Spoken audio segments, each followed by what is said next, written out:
Hello friends, bahaye ikaze kuri YouTube channel yacu ya Kaboss Fabrice. Uri content creator ariko ugitangira, ntuzi ngo urahera hehe.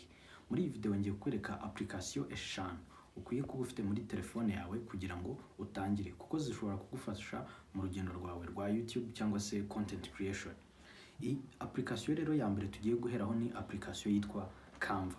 Canva rero ni application nziza cyane ishobora kugufasha ibintu byinshi bigiye bitandukanye, harimo nko gukora amarogo, aho ushobora gukora logo ya YouTube channel yawe, ukaba washyiraho logo nyine mujye muzibona nka zirazo kuri za Yago TV show, Isimbi TV, zira logo mujye mubona zose nawe ukaba wayikorera.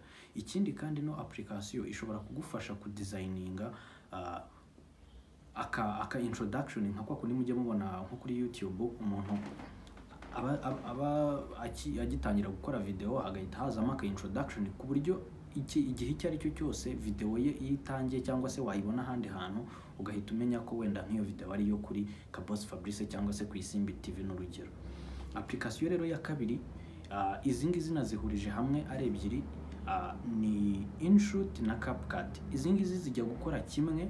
Impamvu rero nazihuje nuko ibyo CapCut ikora urebye na InShoot irabikora, ariko InShoot igira umwihariko wuko yo akenshi biri free, ariko nka CapCut yo hari muri iyi minsi yo isigaye ifite amafica menshi asigaye ari paid, ku buryo nyine bisaba ngo wishyure abonema y'ukwezi cyangwa se y'umwaka.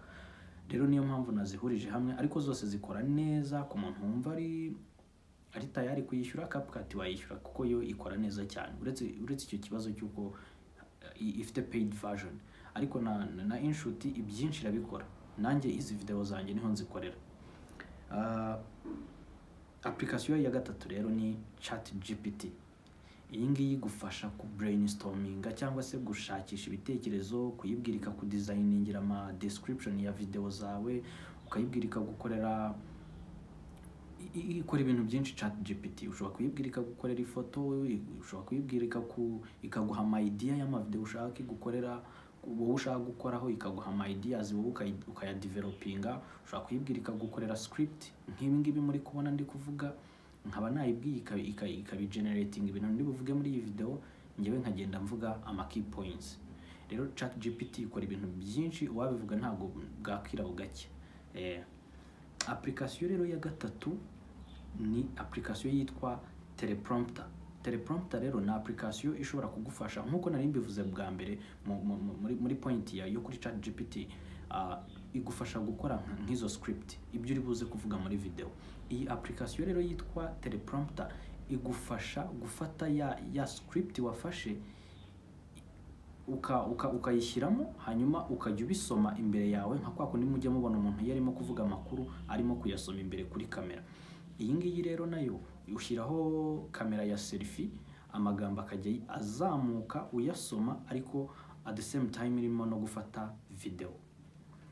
Tugiye kuri application ya gatanu. Nkuko nari nabibabwiye rero ni application eshanu ziboneka kuri Android, ziboneka no kuri iOS. Nuvuga ngo content creator wese ashobora kuzifashisha mu rugendo rwe rwa content creation. Iyi application rero ya gatanu nari narayikozeho na video, ndaza kuyishyiraho hano hejuru, yitwa Prism Livestream. Iyi ngiyi ni application ifasha cyane mu bintu bijyanye no kujya live. Hari amafeature menshi ifite ku buryo udashobora kuyasanga kuri application iriya ya YouTube nyine kwa kundi ugiye live, ntago hari amafeature menshi utabona. Ariko iyi Prism Livestream igufasha kubona amafeature menshi utabona handi, kandi ukabikorera kuri telefone yawe, kuko nk'izo feature itanga inyinshi ushobora kuzibona muri application zo mu mashini, cyane cyane wenda nka za OBS n'izindi zigiye zitandukanye. Rero iyi ngiyi ni application nziza cyane, ko nababwiye ko nzabereka buryo ki ushobora kuyikoresha ukabona ya masaha 4,000 ya watch time. Icyo cyo rwose yakigufasha. Muri video itaha rero ibi nibyo nzabereka. Izi za application eshanu zishobora kugufasha mu rugendo rwawe rwa content creation. Niba uzikunze cyangwa se hari umuntu zishobora gufasha, musharing ino video, kandi nimba uri mushyashya ukore subscribe hatazagira video yongera kugucika. Ciao.